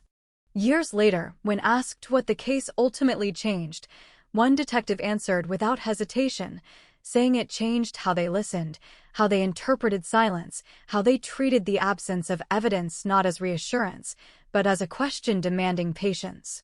That patience became the quiet hero of the story, patience that outlasted denial, outlasted convenience, outlasted time itself, proving that truth does not require speed, it requires endurance. And so the story continues, not as an active investigation, not as a mystery begging for answers, but as a presence embedded in the town's rhythm, shaping decisions in ways too subtle to notice, but too powerful to dismiss. There is no dramatic final image, no closing shot that fades to black, only the steady continuation of life, informed by memory, guided by awareness, shaped by the understanding that some cases end, but their influence never does. This is the final residue of the Texas 2003 cold case, not the shock of revelation, not the weight of punishment, but the lasting shift in perception, a reminder carried forward quietly, relentlessly. That the most unsettling truths are often the ones that lived beside us unseen, until time itself refused to keep them hidden any longer. Time did not erase the case, it simply folded it into the background of daily life, where it existed not as a constant thought, but as a permanent filter through which everything else was quietly judged. In coffee shops, in school pickup lines, in late-night conversations that drifted into silence, the story surfaced indirectly, not by name, but by implication, in the way people spoke about trust, about intuition, about the thin line between familiarity and assumption. The investigators who had once walked that street still remembered the details with unsettling clarity, the sound of gravel under shoes, the way doors looked identical in the dark, the realization, arriving far too late, that answers do not always hide in distant shadows. Sometimes they stand under porch lights, unremarkable, unnoticed. They spoke of the case as one that rewired their instincts, teaching them to distrust convenience, to question narratives that fit too neatly, to listen more carefully when nothing seemed wrong, because nothing can be the most misleading signal of all. For the community, the shock matured into something steadier, not fear, not anger, but responsibility, a shared understanding that vigilance is not paranoia, it is participation, an active role in preserving safety rather than outsourcing it to assumption. The victim's story continued to be told carefully, stripped of spectacle, centered on life rather than loss, because remembering the person mattered more than recounting the crime, and that shift marked a collective refusal to let violence be the defining chapter. Cold case discussions often circle back to the same uncomfortable truth, that delay is rarely caused by lack of evidence alone, but by human bias, by expectations of who looks suspicious and who does not. And this case stood as a permanent challenge to those instincts. As years stretched on, the neighborhood aged, fences replaced, trees grew taller, and children who once played nearby became adults carrying secondhand memory, a knowledge inherited rather than experienced, yet still powerful enough to shape perspective. Some nights, when the town lay quiet and the air felt heavy with familiarity, people admitted that what unsettled them most was how ordinary everything had been, how the crime fit seamlessly into routine. Reinforcing the idea that danger does not disrupt normalcy, it often hides within it. The phrase cold case lost its distance here, no longer abstract, no longer belonging to documentaries or faraway cities, but rooted in lived experience, carrying the weight of waiting, the cost of silence, the patience required to endure uncertainty. Law enforcement trainees studied the timeline and noted where assumptions stalled momentum, where comfort replaced curiosity, and instructors emphasized the same point again and again, that proximity should heighten scrutiny, not reduce it. The case also reshaped how people viewed time itself, not as a healer, but as a revealer, capable of preserving truth until conditions are finally right for it to surface, no matter how long that takes. There was no single moment when the town felt whole again, no clear line marking recovery, only gradual adjustment, and acceptance that some fractures never fully mend, they simply become part of the structure. And so the legacy endured, not dramatic, not loud, but persistent, influencing how doors were locked, how questions were asked, how silence was interpreted, a constant reminder that awareness is not an overreaction, it is a learned survival skill. The Texas 2003 cold case no longer demanded attention, but it commanded respect, existing as proof that answers can hide in plain sight, that truth can live next door unnoticed for years, and that when it finally emerges, it does not just resolve a mystery, it permanently alters how a community understands itself. The story did not conclude with certainty, but with clarity, a clarity that came too late to prevent tragedy, yet early enough to prevent forgetting, leaving behind a town that learned, slowly and irrevocably, that the most chilling discoveries are rarely found far away, they are found where no one thought to look. Long after the case stopped appearing in lectures and footnotes, it continued to surface in something far less visible, the way people calibrated risk, the way instinct quietly adjusted itself after being proven wrong once before. No one announced that change, it happened gradually, embedded in behavior, in pauses, in questions asked that once felt unnecessary, because once a community learns that certainty can be false, it never quite returns to its previous shape. The investigators who closed the file understood that resolution did not equal relief, that solving the case only answered one question while opening many others about how long truth can sit unnoticed, how easily normalcy can anesthetize suspicion, how often proximity dulls perception. They spoke privately about the moments they wished they could revisit, the early interviews, the casual dismissals, the subtle signs that had failed to register because they arrived wrapped in familiarity, not threat. The town absorbed those lessons without ceremony, without monuments or plaques, internalizing them instead, allowing memory to inform action rather than dominate it, a quiet evolution born from discomfort rather than fear. Children raised in the aftermath learned caution without learning panic, taught not to assume safety, but to recognize it deliberately, a distinction that reshaped how trust was built and how boundaries were understood. The house, renovated again, stood as proof that places move forward even when memories remain, that walls can change color while history stays embedded beneath the surface, silent but present. Cold case discussions elsewhere often framed the investigation as a triumph of persistence, and while that was true, those closest to it knew the deeper truth, that persistence was required only because certainty had been misplaced for so long. The phrase "cracked at last" sounded satisfying in headlines, but it masked the cost of waiting, the years of unanswered questions, the emotional debt accumulated in silence, a debt no verdict could fully repay. Some nights, former neighbors admitted they still replayed ordinary interactions in their minds, searching for meaning that had not existed then, wondering whether awareness would have changed anything, knowing that such questions never resolve cleanly. The case became a reference point not just for law enforcement, but for the community itself, a reminder that vigilance is not suspicion, that awareness does not equal accusation, and that questioning the familiar is not betrayal, it is survival. As time continued its steady work, new stories replaced old headlines, yet this one resisted fading entirely, not because of its shock, but because of its proximity, the unsettling reminder that the truth had lived within arm's reach. People learned to sit with that knowledge without letting it harden them, to accept complexity without surrendering to distrust, a balance learned slowly, imperfectly, but deliberately. There was no grand moral delivered at the end, no simple takeaway, only a collective understanding that certainty must be earned continuously, not assumed once and forgotten.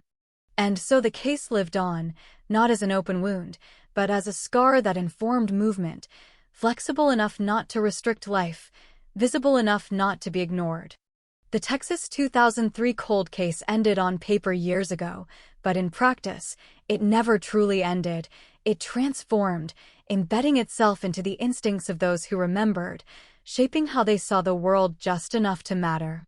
In that transformation lies the final truth of the story, that justice is not only about answers, it is about the awareness those answers leave behind, an awareness that lingers quietly, persistently, long after the files are closed and the night finally grows still.